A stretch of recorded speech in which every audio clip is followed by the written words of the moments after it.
আসসালামু আলাইকুম বন্ধুরা, আমাদের আজকের আলোচনার বিষয় হলো নাপাক অবস্থায় নাপাক শরীরে মুরগি জবাই করা যাবে কিনা অথবা কোনো কিছু জবাই করা যাবে কিনা, আর মেয়েরা মুরগি জবাই করতে পারবে কিনা এবং কোনো কিছু জবাই করতে পারবে কিনা। তো শাইখ আহমদুল্লাহ সাহেবের কাছ থেকে আমরা আজকের এই উত্তরগুলো জানবো। তো চলুন ভিডিও শুরু করা যাক। যে নাপাক অবস্থায় মুরগি জবাই করা জায়েজ হবে কিনা। ভাই শহীদুল ইসলাম নাইম, কারো যদি গোসল ফরজ হয়ে থাকে এই অবস্থায় তিনি মুরগি জবাই করতে পারেন কিনা? উত্তর হলো অবশ্যই পারবেন। মুরগি জবাই করাকে কেন্দ্র করে অনেক কুসংস্কার আমাদের মধ্যে আছে। আমরা মনে করি মেয়েরা মুরগি জবাই করতে পারে না, অথচ এমন কথা কোরআন হাদিসে কোথাও বলা হয়নি। বিসমিল্লাহ বলে যে কোনো পুরুষ নারী যে কেউ মুরগি জবাই করতে পারে।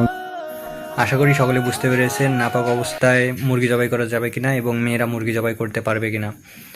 তো এমনই ছোট ছোট প্রশ্নের উত্তর জানার জন্য আমার চ্যানেলটাকে অবশ্যই সাবস্ক্রাইব করবেন, আর আপনাদের শুভাকাঙ্ক্ষীর কাছে এই ভিডিওটা শেয়ার করে দিন যাতে তারাও জানতে পারে নাপাক অবস্থায় অথবা উজু ছাড়া আর মেয়েরা মুরগি জবাই করতে পারে, এতে কোনো সমস্যা হয় না।